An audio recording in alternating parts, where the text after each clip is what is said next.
Assalamu alaikum student, here in front of you Noorfaraz Khan and welcome to chemistry super concepts.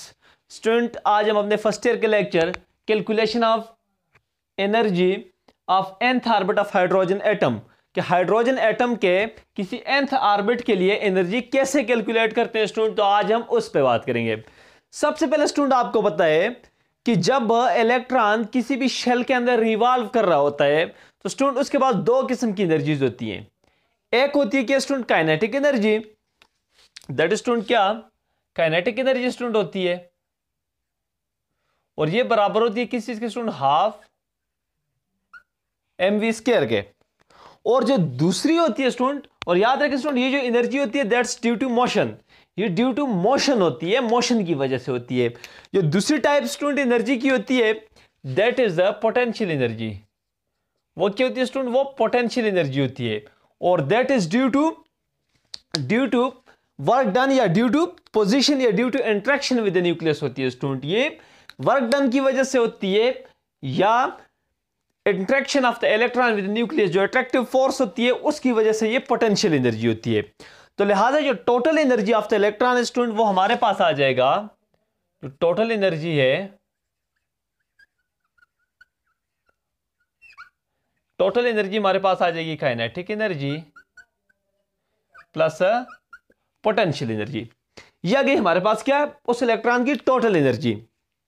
अब अगर हम देखें actually जो पोटेंशियल एनर्जी है वो क्या है, जो पोटेंशियल एनर्जी है वो क्या है, ये जो पोटेंशियल एनर्जी है ये एक्चुअली वो वर्क डन है जब इलेक्ट्रॉन को इन्फिनिटी से किसी पोजीशन nth यानी nth ऑर्बिट पे जब लाया गया। मतलब कि इलेक्ट्रॉन क्या था, इन्फिनिटी पे था, आपने इन्फिनिटी से इलेक्ट्रॉन को किधर लाए, किसी nth ऑर्बिट पे लेके आए, एक खास रेडियस पे आप जो है लेके आए हैं। तो ये क्या स्टूडेंट, ये वो वर्क डन है कि it is equal to the work done in, it is equal to the work done in bringing the electron from infinity to a position nth, ठीक है, एक पोजीशन nth पे having the radius r from the nucleus. अब लिहाजा जो potential energy है आपके पास वो किस चीज के बराबर है, मतलब कि आपके पास जो पोटेंशियल एनर्जी है that is equal to work done. ये किस चीज के बराबर है, ये वर्क डन के बराबर है।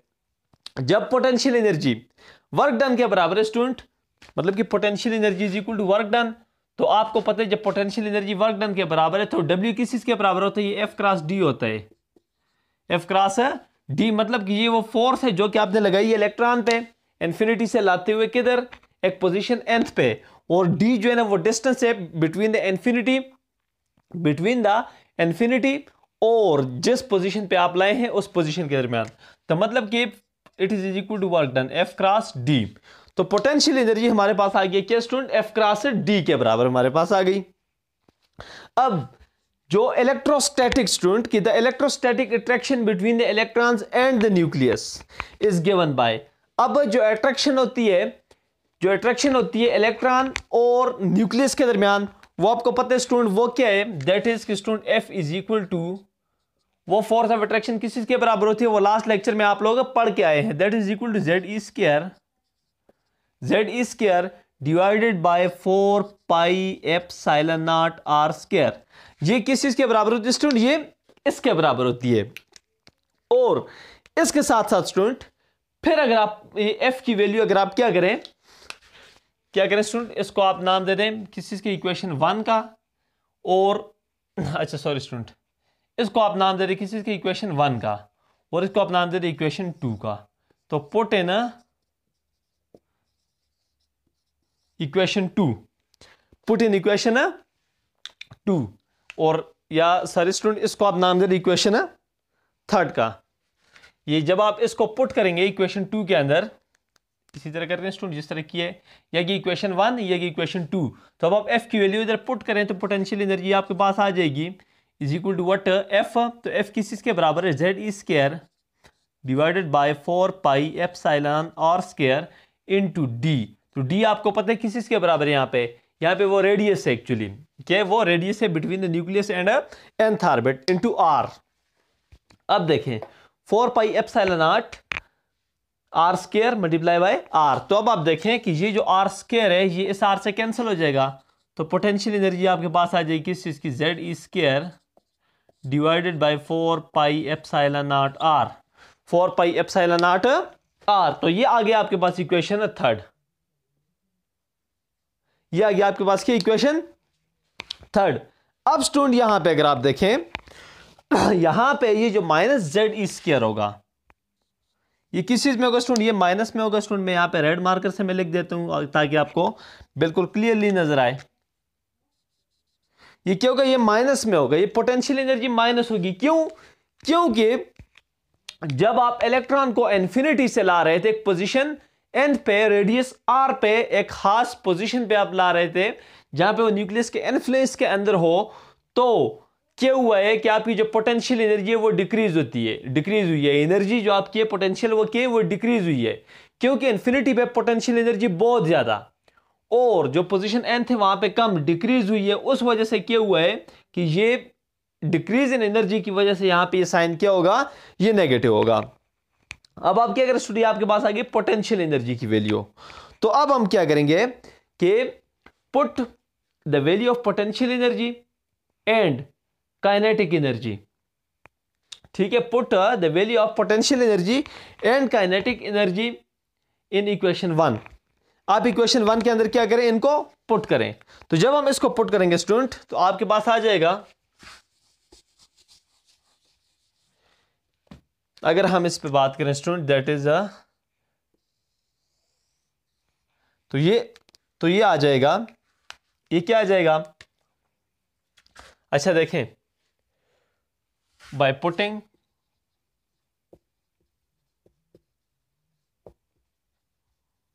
Values of kinetic energy and potential energy in equation what, in equation 1। Equation 1 के अंदर देखें ये आपके पास आ गया क्या, काइनेटिक एनर्जी की वैल्यू, या सर स्टूडेंट इसको आप नाम दे दें इक्वेशन 1 का, इसको आप 2 का नाम दे दें स्टूडेंट, इसको आप किसका नाम दे दें, 2, या सर स्टूडेंट इसको इसी तरह रहने दें जिस तरह है कि putting the value of kinetic energy and potential energy in equation 1।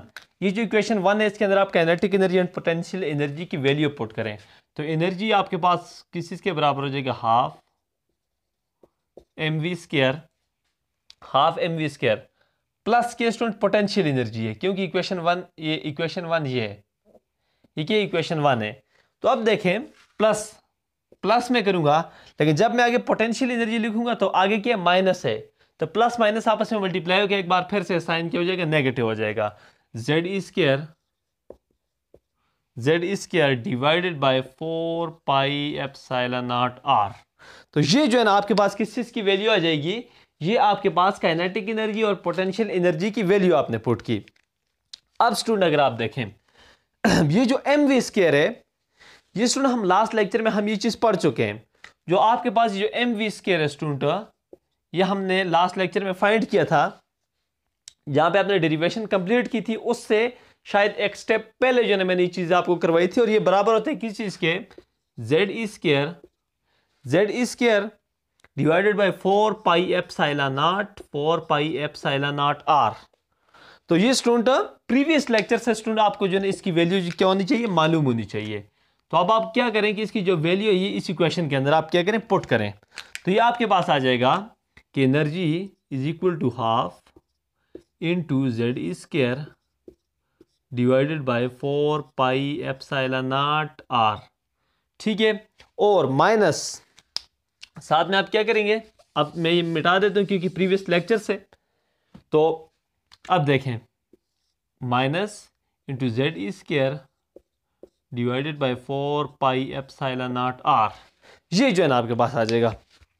अब आप क्या करें कि ये जो आपके पास वैल्यूज हैं इसको अगर आप जो है ना हम क्या करें, मल्टीप्लाई करें इस 2 को आप, तो E is equal to half, ये हाफ आ जाएगा, या सॉरी स्टूडेंट हाफ ये नहीं आएगा बल्कि 2 जो है ना अंदर के साथ मल्टीप्लाई होगा, तो Z e square divided by 8 pi epsilon naught r, ये जो है ना टर्म आपके पास आ जाएगी माइनस। अब देखें माइनस और ये 2 चंक इसके साथ में मल्टीप्लाई होगा, तो Z e square divided by 8 pi epsilon naught r, 8 pi epsilon naught r. अब अगर आप क्या करें, इसका आप एलसीएम ले, बाय टेकिंग एलसीएम, यहां पे मैं लिख देता हूं कि बाय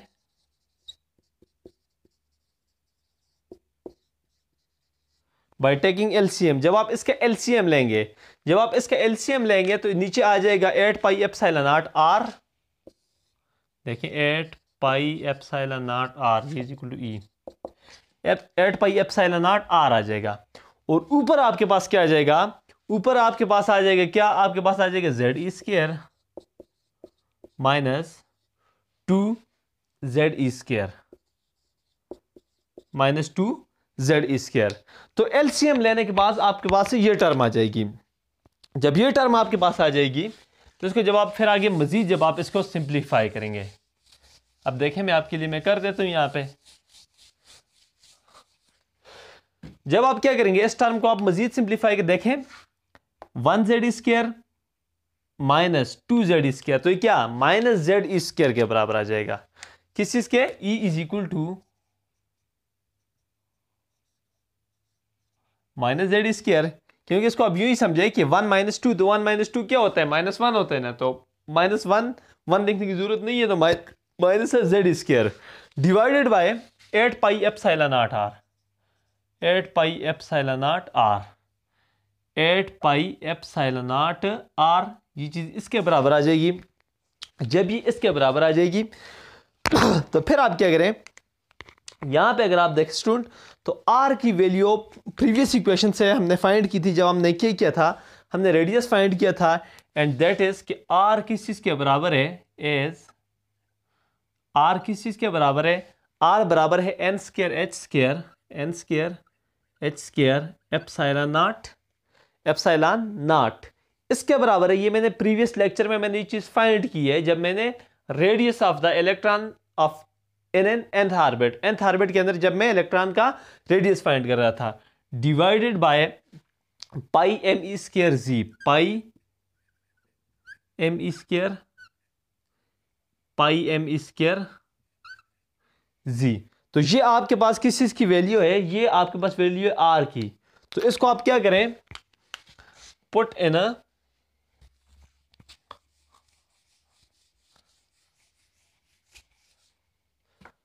क्या कर दें, पुट इन अबव इक्वेशन, इस इक्वेशन में आप क्या करें, इसको आप पुट कर दें, तो आपके पास क्या आ जाएगा, इससे आपके पास आ जाएगा E इज इक्वल टू, ई किस चीज के बराबर आ जाएगा, ये बराबर आ जाएगा minus Z square divided by 8 pi epsilon not. अब देखें यहां पे मैं नीचे क्या करूंगा, मैं आर की वैल्यू पुट करूंगा, तो आर की वैल्यू मेरे पास आ जाएगी N square H square epsilon naught divided by pi M E square into Z. ये टर्म जो है ना मेरे पास आ जाएगी स्टूडेंट। अब अगर आप देखें स्टूडेंट, ये टर्म जो है ये नीचे क्या हो रही है, ये नीचे डिवाइड हो रही है पूरी टर्म। जब हम ऊपर इसको इसके साथ मल्टीप्लाई करेंगे इस टर्म के साथ, तो ये टर्म उल्टी हो जाएगी, मतलब कि E इज इक्वल टू हो जाएगा क्या, minus Z square divided by 8 pi epsilon not. अभी R की वैल्यू है, इसको मैं क्या करता हूँ, इसको मैं इस पूरे टर्म के साथ मल्टीप्लाई करता हूँ, तो जब मैं इसको मल्टीप्लाई करता हूँ ये टर्म उल्टी हो जाएगी, तो ये हो जाएगी pi M E square Z divided by N square H square epsilon naught R, epsilon naught, ये जो है इस चीज के बराबर आ जाएगी ये वैल्यू।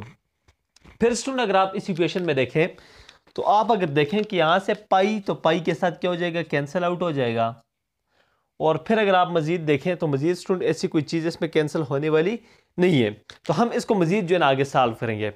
तो अब ये जो एनर्जी है ये स्टूडेंट, क्योंकि आप nth ऑर्बिट के अंदर फाइंड कर रहे हैं, तो आप इन सब के साथ आप छोटा सा n जो है ना आप लिखें, इसी तरह इधर भी, या आप शुरू से लिखें या ना लिखें, लेकिन इतना आपको पता है कि आप एनर्जी फाइंड कर रहे हैं किसी nth ऑर्बिट के अंदर। तो ये आपके पास आ जाएगा स्टूडेंट माइनस जेड, अच्छा स्टूडेंट देखें जेड ई पावर क्या हो जाएगा, स्क्वायर स्क्वायर, जब बेसिस सेम हो तो पावर एड्स अप होंगी, E Z E power 4।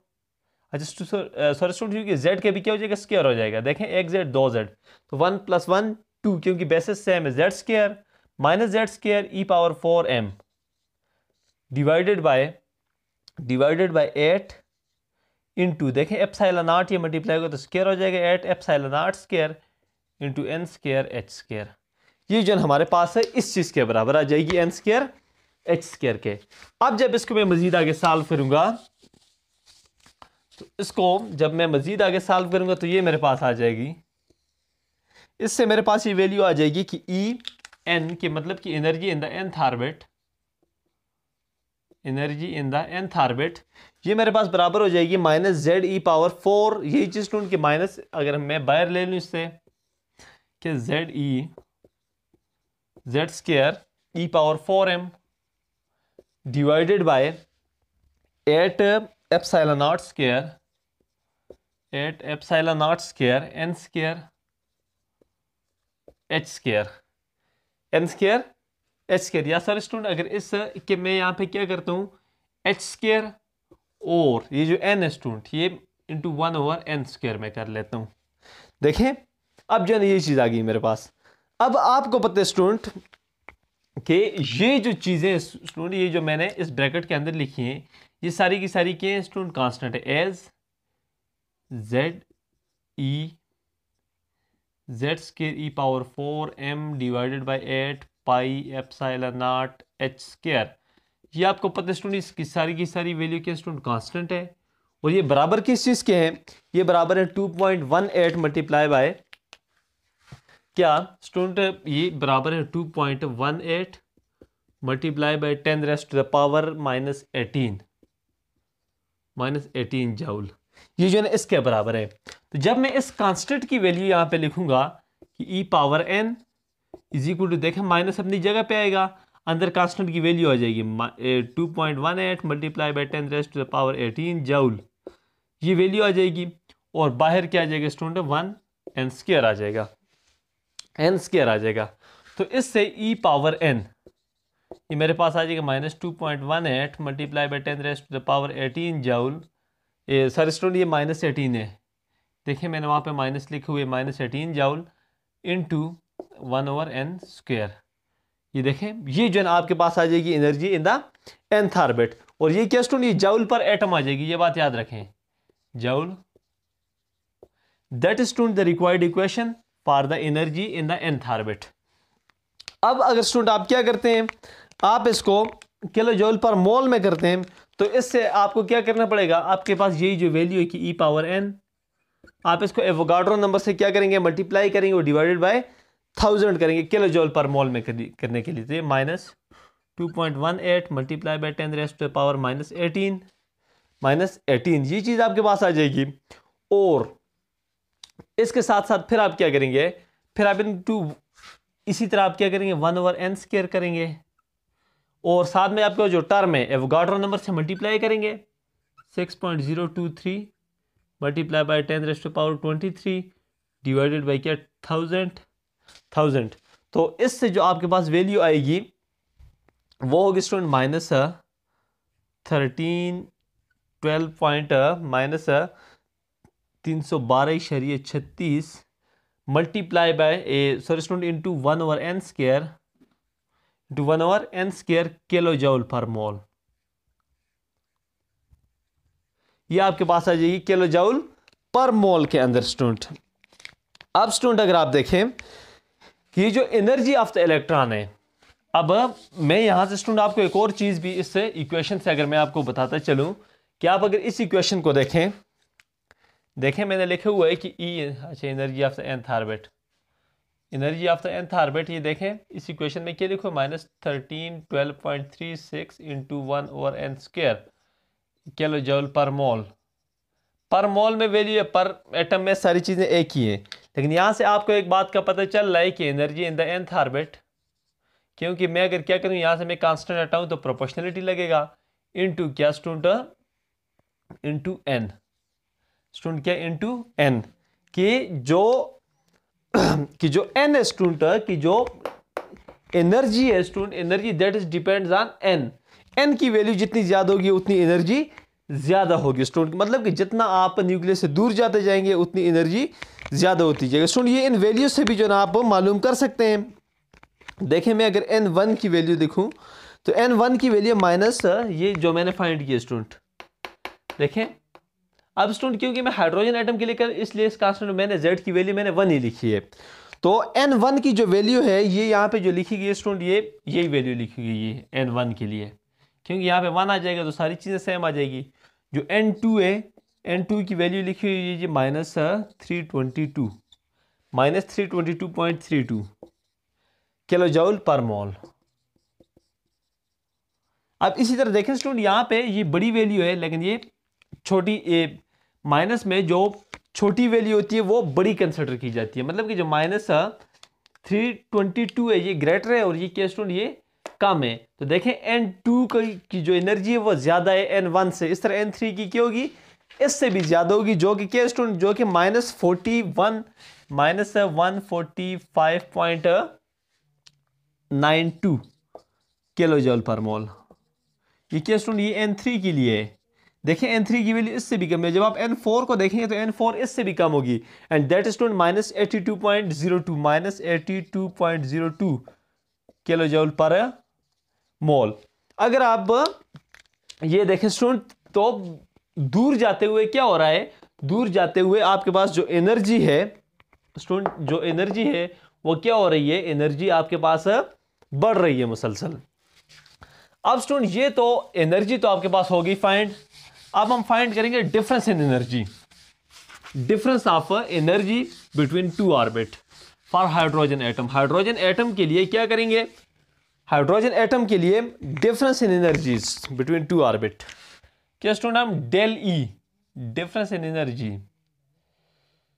For hydrogen atom between two orbit ये फाइंड करेंगे। अब स्टूडेंट आपको पता है कि डेल ई किस चीज के बराबर होता है, तो डेल ई आपको पता है बराबर होता है E2 minus E1 energy difference between the higher orbit minus lower orbit.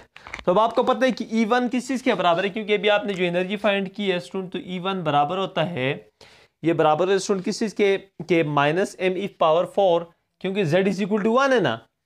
देखें और वो फिर आगे मैं आपको बताऊंगा भी into Z student into Z divided by n1², बल्कि ये पूरा जो है इस तरह स्टूडेंट, और इंटू 8πε0 इंटू 8πε0 h। देखिए इस चीज के बराबर है h², सॉरी ये देखें ये इस चीज के बराबर है। सिमिलरली या आप क्या करें ये जो वैल्यू है इसको ब्रैकेट में ही ले लें स्टूडेंट। अब देखें E2 किस चीज के बराबर है, E2 बराबर है -me⁴ divided by 8πε0 h² into Z divided by n2²। अब अगर आप यहां पे देखें इन वैल्यूज को आप इस इक्वेशन के अंदर पुट करें तो आपके पास इससे डेल ई आपके पास आ जाएगा, डेल ई आपके पास आ जाएगा -me⁴ divided by 8πε0 h² into Z divided by n1², और एक बार फिर से माइनस आएगा क्योंकि ये भी माइनस में me⁴ divided by 8πε0 h² into 1 ये sorry student Z over what n2²। देखें ये वैल्यू आ गई आपके पास। अब आपके पास जब ये वैल्यू आ गई, ये वैल्यू स्टूडेंट, तो अब आप क्या करेंगे कि ये दोनों जो सेम वैल्यूज है इनको आप एड्स अप कर लेंगे, इनको आप क्या करेंगे सम अप कर लेंगे, ऐड कर देंगे। तो अब स्टूडेंट देखें ये आ गया E2 student E2 minus E1, sorry student यहाँ पे ये N1 आ जाएगा क्योंकि N1 की वैल्यू यहाँ पे क्या N2 आ जाएगा।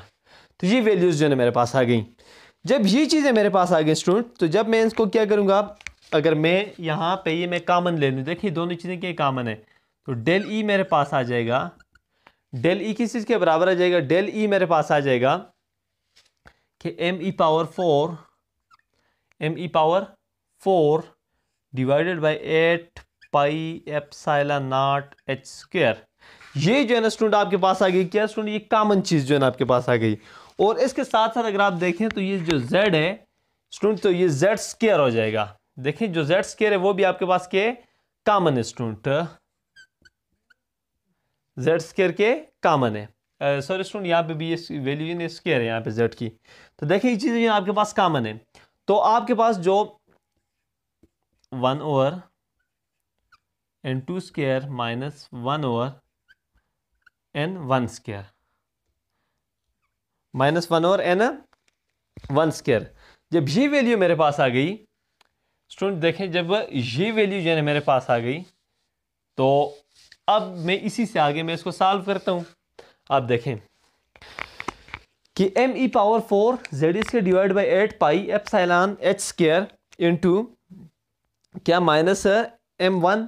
अब आप देखें m1 और प्लस के student plus sorry student plus n1 आ जाएगा, यहाँ पे कि साइन ये प्लस है। देखिए ये चीज आपके पास आ गई, जब ये चीज आपके पास आ गई क्योंकि दोनों को आपने एड्स अप करने हैं ना, तो अब ये आपके पास आ जाएगा इससे कि डेल ई आपने फाइंड करना था, तो del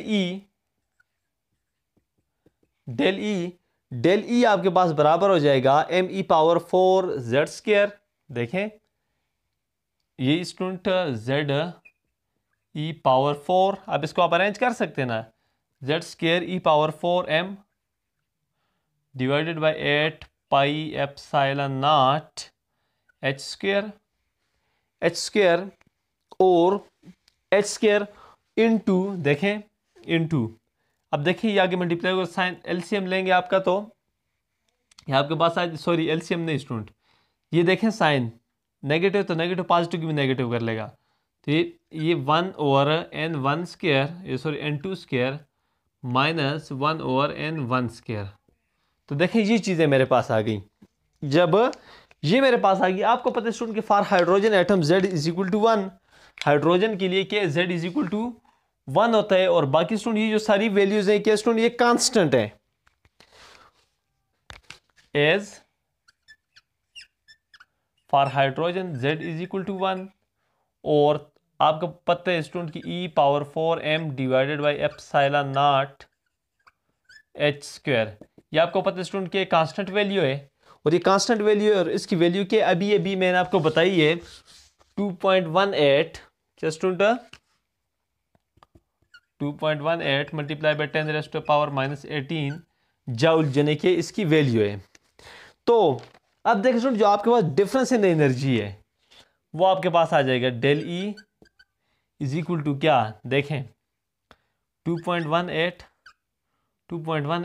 multiply by 10 raise to power minus 18 joule into 1 N one square minus what N ये sorry student N one square ये आ जाएगा, ये आ गया एन टू स्क्वायर, ये जो इस चीज़ के बराबर आ जाएगा। ये आपके पास आ गई किस चीज़ में स्टूडेंट, जूल पर एटम में, जूल पर एटम के अंदर जो है ना आपके पास ये जो है ना आपके पास डिफरेंस इन द एनर्जी आ गई। तो अब स्टूडेंट ये जो है ना आपका क्या ये रिक्वायर्ड है इक्वेशन है जिसको जो है ना आप यूज करके आप क्या कर सकते हैं, आप difference in the energies between two orbit for hydrogen atom जो है ना आप फाइंड कर सकते हैं स्टूडेंट। तो अब स्टूडेंट अगर हम बात करें देखें अब जो डिफरेंस इन एनर्जी होते हैं स्टूडेंट, जो ये जो E2 और E1 का डिफरेंस होता है स्टूडेंट एनर्जी का, ये ग्रेटर होता है E2 ये सॉरी स्टूडेंट E3 और E2 के डिफरेंस से, और E4 और E3 का जो डिस्टेंस है ये फिर क्या होता है इससे कम होता है। मतलब कि देखें E1 और 2 का के स्टूडेंट के ग्रेटर है, E1 और 2 के दरमियान का जो एनर्जी डिफरेंस है वो क्या ज्यादा है किस चीज से, 3 और 2 से, और इसका फिर ज्यादा है 3 और 4 से, यानी बाहर जाते हुए दो ऑर्बिट का जो एनर्जी डिफरेंस है वो आहिस्ता आहिस्ता कम होता जाता है स्टूडेंट। तो ये था हमारा आज का लेक्चर जो कि आप लोगों ने देखा, उम्मीद है कि आप लोगों ने नई चीजें सीखी होंगी। इंशाल्लाह नेक्स्ट जो हमारा लेक्चर होगा वो फ्रीक्वेंसी पे होगा, वेवलेंथ पे होगा और वेव नंबर पे होगा। अगर आपने अभी तक ये चैनल सब्सक्राइब नहीं किया तो इसको सब्सक्राइब करें और अपने दोस्तों के साथ भी शेयर करें। Thank you so much.